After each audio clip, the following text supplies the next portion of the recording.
E aí rapaziada, tudo bem com vocês? Filé aqui para mais um vídeo. E hoje eu vou fazer um vídeo respondendo algumas perguntas que a galera vem me mandando. Tem algumas delas que são até recorrentes. Vou falar aqui um pouquinho sobre escola, sobre as diferenças entre as empresas, né, aqui de Portugal e do Brasil na área de TI. E vou falar até de LOLzinho. Então fica aí, vamos comigo pro vídeo. Bora! Bom, vamos começar aí pela mais importante delas, é claro. LOLzinho, como é que é o LOL aqui em Portugal? Meu querido amigo André deixou a pergunta aí, o Cia também perguntou a mesma coisa. Bom, eu não jogo mais LOL atualmente, desde o ano passado, eu já não tenho muito tempo para jogar, mas eu cheguei a jogar aqui sim, algumas partidas ranqueadas, até carreguei o Thiagão, várias delas aí, consegui pegar a Gold 3, mas o que dá para perceber é que as pessoas aqui têm um pouquinho mais de noção do jogo do que no Brasil. No Brasil, acho que os caras são muito zoeiros, assim, é muito xingamento, o cara não tá nem aí pro jogo, então vira aquela várzea. Aqui, muito pelo contrário, você não escuta xingamentos no chat do UOL, no UOL ali todo mundo conversa, às vezes, fala um pouquinho, mas não é nada agressivo, não tem aquele xingamento igual tem no BR. Então, assim, acho que é mais divertido jogar aqui do que no BR e é um pouco mais difícil. Pelo menos eu achei, assim, não consegui ganhar muitas. Agora, tem um problema que é o ping. No Brasil eu jogava com ping aproximadamente de, sei lá, 10, 15, até menos. E aqui fica próximo dos 50, 60, então também isso atrapalha um pouquinho. Mas é divertido na mesma, então se você vier pra cá dá pra jogar o LOLzinho e se divertir tranquilamente. Agora sim, agora que a gente já falou o que é mais importante, vamos para as perguntas secundárias. E uma delas é, eu preciso de visto para trabalhar em Portugal? Também uma pergunta do Cia. Bom, na área de TI, na maioria dos casos, sim, você vai precisar do visto. Você começa a trabalhar com o visto provisório, que é o visto que te dá direito a ficar no país por 90 dias. E esse visto pode até ser renovado, inclusive. Como ele é um pouco atrelado à empresa no começo, né, o seu visto de residente ele é atrelado à empresa no começo, você pode ficar os 3 meses e depois pedir para a empresa renovar, caso você não tenha documentação residente aqui em Portugal se chegar próximo dos 3 meses. Então imagina que nesse momento de pandemia, por exemplo, ou sei lá, o CEF está com muitos casos ali, muitos documentos para analisar, não vai dar tempo de fazer a sua entrevista for marcada só para daqui 4 ou 5 meses, você pode chegar no término dos seus 3 meses e pedir uma renovação, e aí o CEF vai te dar uma renovação para mais 3 meses e assim até você conseguir fazer a sua entrevista. Então sim, você pode começar a trabalhar sem o visto. É mais comum fora da área de TI, eu conheço muitos brasileiros que trabalham aqui sem o visto português e tem várias empresas que trabalham dessa maneira, mas é aquilo, né? O cara faz assim porque não paga imposto para o governo, sempre tem a parte ruim, você acaba ficando um pouquinho na mão da empresa porque ela pode te mandar embora a qualquer momento, sem mais nem menos. Então fica aí, se você quiser trabalhar, até dá, mas pode ser um problema aí, caso aconteça alguma coisa, você vai ficar sem benefício nenhum. Beleza? Mas é isso, dá para trabalhar sem documento sim. Teve algumas perguntas aí falando como foi a transição e a adaptação do Brasil para Portugal. Bom, essa é uma pergunta um pouco genérica, porque vai variar muito, claro, de pessoa para pessoa. Tudo vai depender do quanto você se programou para vir para Portugal, o que você deixou no Brasil, o que você conseguiu trazer. Então eu diria que o que ajuda muito no começo, sem dúvida nenhuma, é dinheiro. As coisas aqui em Portugal, como são todas em euro, você vai ter um custo maior convertendo real para euro. E acho que a parte mais difícil em relação a custo é aluguel. Então imagina, se você vier hoje para Portugal, você não vai ter fiador, você não vai ter nada aqui, nenhum conhecido. Pode até ter algum amigo, mas dificilmente essa pessoa vai conseguir ser o seu fiador. E para você conseguir alugar um apartamento aqui, ou você tem um fiador, ou você paga vários meses adiantados. Então aí vamos fazer uma conta rápida. Se você tiver que pagar, normalmente eles pedem, se você der sorte, hoje você acha apartamentos que só pedem 3 meses de aluguel. Mas, na maioria dos casos, são próximos até de 6 meses. Tem casos absurdos que pedem até 1 ano. Eu conheço pessoas aqui, amigos meus que vieram para Portugal, tiveram que pagar 1 ano adiantado para conseguir alugar. Então é um absurdo, assim, eles aproveitam que tem uma grande procura e acabam fazendo esses absurdos com a gente. Mas, normalmente, ele varia entre 3 meses, no máximo até 6 meses. Então você imagina, o euro a R$7, você tendo que pagar aproximadamente 500 euros de aluguel, né, mensal, Convertendo isso daí vai ser aproximadamente R$3.500 por mês. Então você multiplica isso aí por 6 ou por 3, tanto faz, independente dos casos, você vai ter aí um alto custo de aluguel já logo quando chegar. Então venha preparado, acho que essa é a pior parte.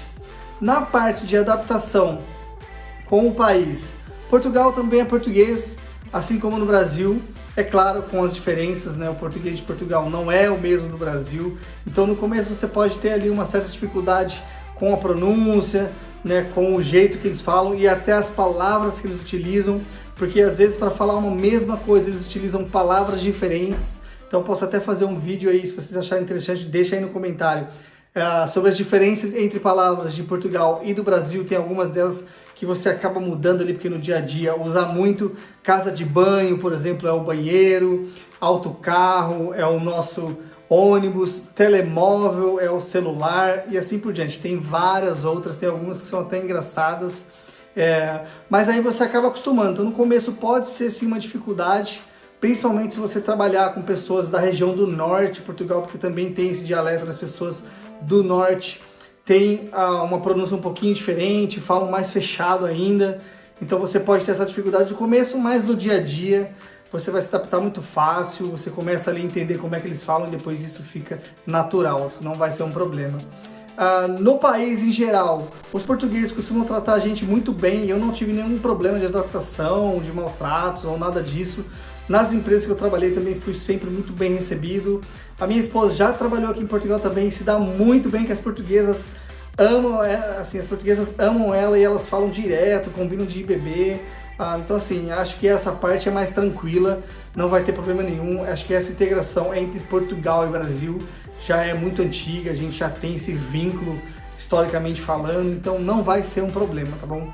Acho que o problema maior é realmente aquilo que eu citei, que é a parte financeira. Assim, venha muito bem preparado, porque problemas podem acontecer. Eu dei muita sorte, mas eu conheço pessoas que tiveram dificuldade, então venha preparado para não aí ter uma surpresa e acabar atrapalhando seus planos, você tendo que voltar para o Brasil, porque você não tinha o dinheiro para se manter aqui durante um período, tá bom? Acho que essa é a principal situação aqui que você pode ter problema.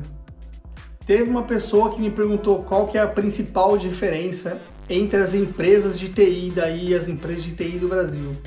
Olha, eu diria até que num cenário mais amplo, saindo até das empresas de TI, tem várias diferenças, assim, pequenas até, mas tem uma que eu acho que é bem gritante, que é a maneira como eles lidam no dia a dia com as pessoas dentro do projeto.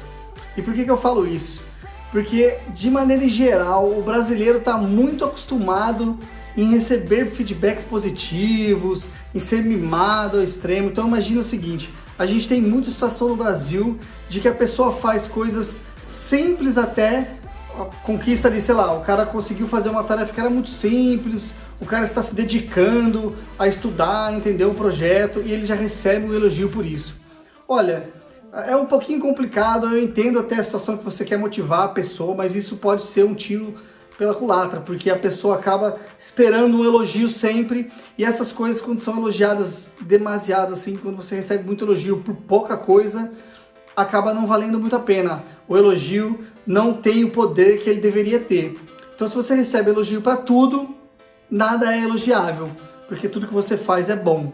Então, quando você chega em Portugal, você é muito mais criticado duramente e objetivamente. Então, eles são muito mais diretos do que os brasileiros. Então, imagina o seguinte, se alguém tiver que te dar um feedback negativo, dificilmente ele vai ficar passando pano, vai ficar te alisando. Ele vai te dar na cara mesmo, direto, assim, eles são muito mais grosseiros se você for pensar dessa maneira. E às vezes até na frente de outras pessoas. Então, você pode receber um feedback ali, você não está esperando na frente de todo mundo, é normal, eles agem assim, são muito mais diretos. Eu levo isso de uma maneira muito positiva, na realidade eu prefiro assim, eu gosto de se tratar dessa maneira, eu acho que críticas só te fazem crescer, então se você está aberto a receber críticas, se você também é uma pessoa que critica muito, você consegue ver numa outra perspectiva, você consegue gerar crescimento em outra pessoa, você consegue crescer muito mais fácil do que simplesmente sempre receber um elogio, sempre esperar ser tratado de uma maneira positiva ali. Então acho que nesse sentido, brasileiros que vêm para cá sentiam uma certa dificuldade e até não saber lidar assim, direito com esse tipo de situação, eu vejo isso como um ponto positivo. Então não acho isso ruim, é diferente do Brasil, então se você vier já venha preparado. Inclusive se você pegar outros países como a Alemanha, eu trabalhei por exemplo numa empresa alemã e eles são muito mais grosseiros, assim, são direto mesmo. Se ele tiver que falar alguma coisa, cobrar ali, eles são diretos, te cobram mesmo na frente de todo mundo. Então assim, eles são bem diferentes do Brasil, que normalmente a pessoa fica passando pano, te chama de cantinho. Aqui não, aqui você vai tomar na cara mesmo ali na hora e meu amigo, esteja preparado, eles são bem diferentes. Outra pergunta que eu recebo também com frequência, e eu vou fazer um vídeo só falando sobre isso, mas vou dar aqui alguns pitacos, é qual é o custo para morar em Portugal? Bom, isso vai depender muito obviamente da sua qualidade de vida, do que você quer fazer aqui, de como você gasta no dia a dia. Você pode sim melhorar o seu custo comprando, por exemplo, produtos de marca branca. A gente tem aqui várias marcas de supermercado, por exemplo, Continente, Pingo Doce, e essas marcas têm produtos de alta qualidade com um preço muito bom. Então, por exemplo, você compara ali um preço de uma bolacha com uma marca mais conhecida, Nestlé ou qualquer outra, que vai custar aproximadamente 2 euros, 2,5 euros, você pode encontrar ela por 50 cêntimos só porque ela é da marca branca e o gosto é muito próximo, às vezes é quase a mesma coisa. Então assim, tem essas situações que você consegue realmente diminuir o seu custo. Agora, tem coisas que você não consegue fugir. Eu vou entrar em mais detalhes isso no vídeo que eu fizer sobre custos. Então assim, para resumir, eu acho que uma pessoa, se vier sozinha para cá, 1.000 euros você vive tranquilamente. E eu tô falando aqui, gente, de viver tranquilamente, não no sentido de você conseguir viajar ou fazer muitas coisas aqui dentro, ou sair comprando carros. Um carrinho ou outro até dá, porque eu também vou falar no vídeo sobre custo que carro que é muito barato. Mas você vai conseguir aí morar num lugar muito bem localizado, vai conseguir comer bem, vai conseguir viver tranquilo, sem ter muitos problemas, tá? Agora, se você já vier com família, aí complica um pouquinho. Por exemplo, se você vier, igual o meu caso, eu, a minha esposa e a minha filha, são 3 pessoas, eu diria que menos do que 1.500 por mês já começa a ficar difícil. Dá para viver, você consegue adaptar uma coisa ou outra, mas começa a ficar muito complicado, você vai ter que abrir mão de muitas coisas. Então assim, sempre vale a pena ponderar a qualidade de vida que você tem no Brasil, porque às vezes também não vale a pena. Às vezes você está aí muito bem no Brasil, você recebe um bom salário e vem para cá para passar essas dificuldades. Então você tem que ponderar muito bem, assim. O pessoal pensa muito que por ser Portugal, por ser Europa, tudo é melhor que o Brasil, e não é verdade. A gente tem coisas aqui em Portugal que também não são legais. Você vai ficar longe dos seus parentes, você vai ficar longe do seu país. Então assim, sempre tenta colocar na balança, tá? Em relação ao custo, acho que abaixo de 1.500 para uma família já começa a ficar muito complicado, mas se você vier sozinho, obviamente você pode morar aí com outras pessoas. Tem várias pessoas que eu conheço que dividem quarto, dividem casa, e aí tudo facilita, tá bom? Eu vou fazer um curso especificamente eu vou fazer um vídeo, desculpa, especificamente sobre custos.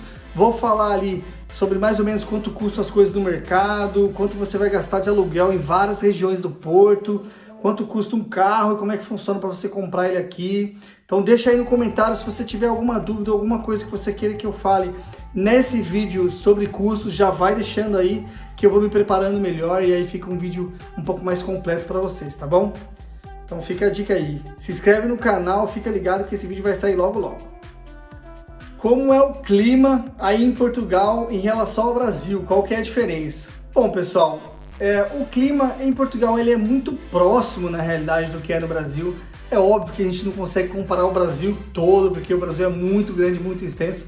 Então não tem como você comparar o inferno do Nordeste, que é calor o ano inteiro, com, por exemplo, o Sul, que pode até nevar ali em alguns lugares. Então assim, o Brasil tem esses extremos, a gente é um país enorme que tem aí diversos tipos de clima dentro do mesmo país. Aqui em Portugal também tem uma certa diferença se você pegar, por exemplo, cidades mais ao sul do país, Lisboa, Sintra, o Algarve, por exemplo, são lugares um pouco mais quentes. Então, em média, você vai ter temperaturas ali de 3 até 5 graus mais quentes do que o norte. Então, se você pegar, por exemplo, cidades aqui do Porto, aqui do norte, como Porto, Braga, por exemplo, qual outra cidade aqui? Guimarães, essas cidades mais aqui ao norte, pode fazer um pouquinho mais frio. E é claro, quando você chegar no inverno, aí a diferença pode pesar. Para quem mora numa região no Brasil que é mais quente, que está acostumado mais com calor, no começo você pode sofrer um pouquinho. Eu particularmente gosto do frio, então prefiro morar aqui no norte.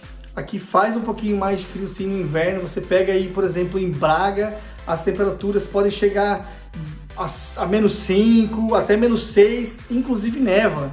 Esse ano a gente teve um inverno um pouquinho mais rigoroso aqui. Aqui em Porto não nevou, é até difícil nevar. Mas, por exemplo, eu acordei vários dias com uma camada de gelo sobre o carro, assim. Era um frio intenso, a gente pegou -5 aqui em Porto. Não sei se é comum, é só meu segundo ou terceiro inverno aqui, então... Mas é o pior inverno que eu já peguei, assim, a temperatura mais negativa aqui em Portugal. No Porto, na realidade, né? Em Braga não é tão comum nevar, mas esse ano nevou, então lá também chegou a -5, -6, fez um frio bem legal para quem gosta, para tomar aquele vinhozinho, fazer aquele fondue, assistir uma televisão de da coberta, é uma delícia. Mas para quem não está acostumado, aí eu vou sugerir, óbvio, morar numa região um pouquinho mais quente, morar ali no sul, na região de Lisboa, e você vai ter um clima mais ameno, vai ter um pouquinho mais de sol.